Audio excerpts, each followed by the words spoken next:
अस्सलाम वालेकुम, मेरा नाम है ज़ीशान उस्मानी। ये मेरी पर्सनल किस्म की सीरीज़ चल रही है जिसमें मैं अपना एजुकेशन बैकग्राउंड, सर्टिफिकेशंस, फेलोशिप्स और प्रोफेशनल एक्सपीरियंस बता रहा हूँ। आज की इस वीडियो के ऊपर हम बात करेंगे फेलोशिप्स के ऊपर। मुझे अब तक कोई दुनिया से 30 से ऊपर फेलोशिप्स मिल चुकी हैं। मैं सख्खर सदा मेरा बड़ी कोशिश थी, बड़ी ख्वाहिश थी कि मैं आगे पढ़ सकूँ, उन लोगों से सीख सकूँ जो दुनिया को सिखा रहे हैं, उन लोगों से जाके मिल सकूं जो किताबें लिख रहे हैं, जिनकी किताबें हम अपने बैचलर्स मास्टर्स में पढ़ते हैं। तो शुरू में कोशिश किया पाकिस्तान में कोई फेलोशिप्स मिल जाए। मुझे अच्छी तरह याद है जब मैं शाह लतीफ़ में पढ़ रहा था तो एक फ़ेलोशिप मिली थी। वो मरी के अंदर समर कैंप होता है एडवांस मैथमेटिक्स के ऊपर। बड़ी कोशिश की, एक साल अप्लाई किया नहीं मिली, दूसरे साल अप्लाई किया नहीं मिली, तीसरे साल मुझे मिल गई। फिर मैं वो मरी गया था वहाँ पर और वहाँ पर जाके वो फ़ेलोशिप अटेंड कर आया था नथिया गली के अंदर। वो थी हफ्ते भर की, ज़्यादा कुछ समझ में भी नहीं आया था, लेकिन जो एक्सपोजर था उसे पता लग गया था कि बड़े लोग कैसे होते हैं। अगले साल फिर अप्लाई किया, फिर फिज़िक्स की कोई मिल गई, वहाँ जाके अटेंड कर आया। फिर कुछ 50% समझ में नहीं आया, लेकिन आइडिया हो गया आपके फेलोशिप्स पे अप्लाई कैसे करते हैं, सिलेक्शन किस तरीके से होती है।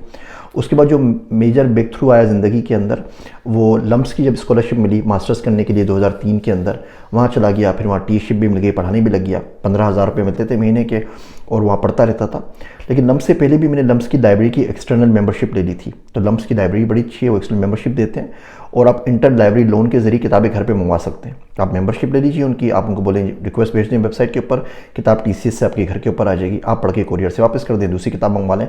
तो जो महंगी महंगी किताबों का एक्सेस हमारे पास बच्चों के पास नहीं होता, सखर में, खेरपुर में, हैदराबाद में, गिलगित बल्तिस्तान के अंदर है, टोपी में, पेशावर में, वो सारे बच्चे, कोयटा में, वो सारे बच्चे किताबें लम्स की लाइब्रेरी से ले सकते हैं। तो पहला ब्रेक थ्रू तो लम्स के बाद आया। फिर मैं मुसलसल कई सालों से अप्लाई कर रहा था और 2004 में ऐसा हुआ कि कोई मुझे 7-8 फेलोशिप्स एक साथ मिल गई। मेरा OSET के अंदर ऑस्ट्रेलियन जो एड होती है स्कॉलरशिप, उसमें अप्रूवल आ गया। UK की कोई स्कॉलरशिप थी वो मेरी हो गई, यूरोप की एरसमस मंडस थी वो हो गई, फुल बैड स्कॉलरशिप मुझे मिल गई, एक जापान की स्कॉलरशिप मिल गई, कोरिया की मिल गई। तो मैं सोच में पड़ गया, मैं अल्लाह मैं अब करूँ क्या, कौन सी स्कॉलरशिप एक्सेप्ट करूँ। फिर मैं फुल बैड एक्सेप्ट कर ली, फुल बैड के ऊपर आ गया। तो शुरू में नथिया गली वाली 2 स्कॉलरशिप, फिर लम्स, उसके बाद मुझे फुल बैट मिल गई मास्टर्स के लिए। मास्टर्स करने के बाद जब वापस जा रहा था तो PhD के लिए दूसरी फुल बैट मिल गई। वैसे फुल बैट देता नहीं है, आप वापस जाते हैं, 2-3 साल कंट्री को सर्व करते हैं, फिर एलिजिबल होते हैं। मैं लकी रहा, मुझे वो एकेडमिक ट्रेनिंग की भी परमिशन मिल गई थी 1 साल काम करने की, और दूसरी फुल बैट स्कॉलरशिप भी मिल गई। GPA माशाल्लाह 4 GPA पूरा था मेरा। हमारे PhD में टोटल 30 क्रेडिट आवर थे।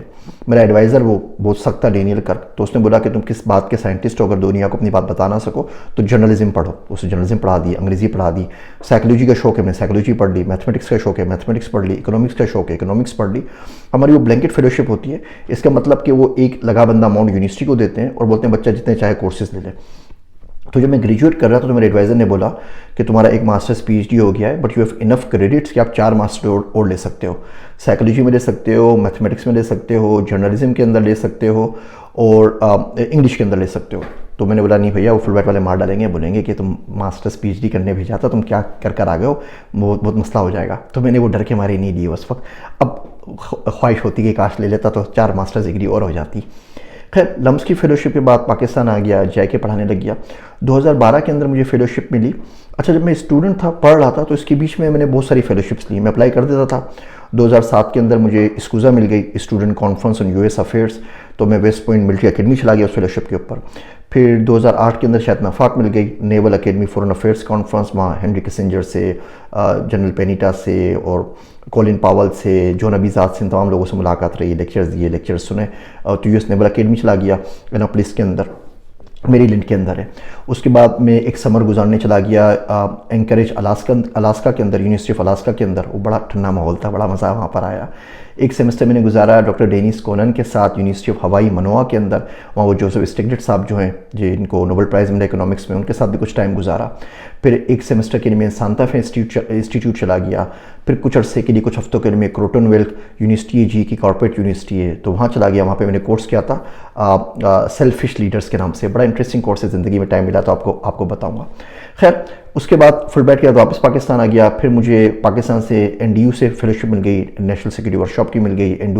NDU में डिस्टिंग्विश प्रोफेसर लग गया। उसके बाद मुझे फेलोशिप मिली कोवेंट्री यूनिवर्सिटी से, साल भर जाके वहाँ पढ़ाया।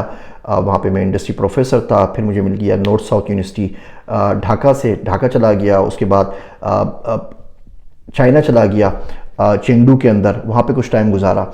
उसके बाद में लिथुनिया चला गया, विल्नियस इंस्टीट्यूट ऑफ लिथुनिया। उसके बाद में नॉर्वे चला गया। उसके बाद में साउथ कोरिया से फेलोशिप मिल गई, जापान से मिल गई, RMIT ऑस्ट्रेलिया से मिल गई। फिर मैं ऑक्सफोर्ड चला गया। फिर मैं कैम्ब्रिज यूनिवर्सिटी से वो एडवांस लीडरशिप का प्रोग्राम करने चला गया।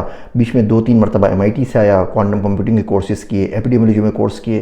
येल यूनिवर्सिटी में कुछ टाइम गुजारा, वहाँ से मैंने कोई 30 से ऊपर कोर्सेज़ किए थे एपिडेमियोलॉजी के अंदर। ऐसे ही बस फारिग बैठा हुआ था, सोचा कि कुछ ना कुछ पढ़ लेता हूँ ज़िंदगी में तो कुछ ना कुछ अच्छा हो जाएगा। कनेक्टिकट चला गया, यूनिवर्सिटी ऑफ कनेक्टिकट के अंदर वो साइबर फोरेंसिक्स का डिपार्टमेंट था, उनके पास चला गया। क्राइम इन्वेस्टिगेशन वहाँ से थोड़ी सी पढ़ ली।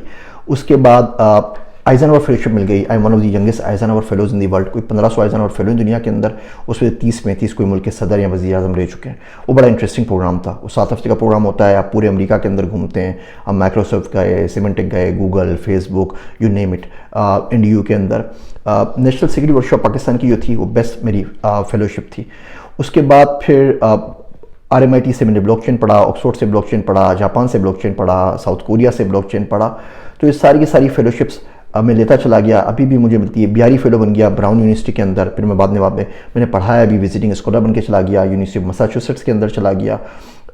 ये जो फेलोशिप्स होती हैं, ये छोटे छोटे प्रोग्राम्स होते हैं, ये समर में अवेलेबल होते हैं। समर में दिसंबर के टाइम पे, क्रिसमस के टाइम के ऊपर, जब भी आपको छुट्टी मिले, जब भी आपके पास ज़िंदगी में 15-20 दिन हो, चले आया करें।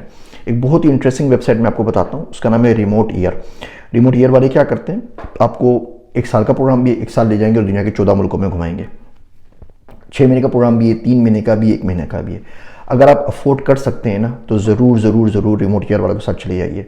अभी उनका हनोई के अंदर जा रहा है, ट्रिप हनोई के अंदर जा रहा है और मेक्सिको के अंदर जा रहा है। मैं कोशिश कर रहा हूँ कि अपने बेटों को उसमें भेजूँ, तो वो सीख कर आएंगे। वहीं पे रहते हैं, वहीं पे काम करते हैं, खुद ही सारी चीज़ें फिगर आउट करते हैं। बहुत ज़बरदस्त।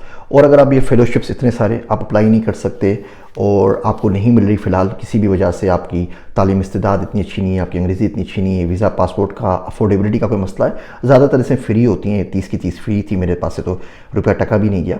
अगर ये आप यहाँ पे नहीं जा सकते तो तबलीगी जमात में चले जाइए, 3 दिन के लिए चले आइए, चिल्ले के लिए चले आइए। पहले मुल्क के अंदर घूमें ताकि पाकिस्तान का पता लगे, फिर बैरून मुल्क जमात में चले जाइए। और कुछ नहीं कर सके तो सबसे काम की आपको फेलोशिप बताता हूँ, वही उम्रे की, उम्रे और हज के ऊपर चले जाइए। अच्छा, वो भी अफोर्ड नहीं कर सकते तो आसान तरीन है एतिकाफ़ की। एतिकाफ़ में बढ़िया 10 दिन के लिए। वो मौलाना अब्दुर्रहमान साहब मेरे टीचर थे, उनसे मैंने पूछा एतिकाफ़ किसे कहते हैं, तो कहने लगे कि निकल जाए दम तेरे कदमों के नीचे, यही दिल की हसरत, यही आरज़ू है। जो इत्तिकाफ़ वाली फेलोशिप है ना, कोई ज़्यादा काम किए ना, बच्चे मुझे मिलते हैं, बोलते हैं हम अफोर्ड नहीं कर सकते। बोलता हूँ इत्तिकाफ़ अफोर्ड नहीं कर सकते, खाना भी मस्जिद में फ्री मिलता है भैया।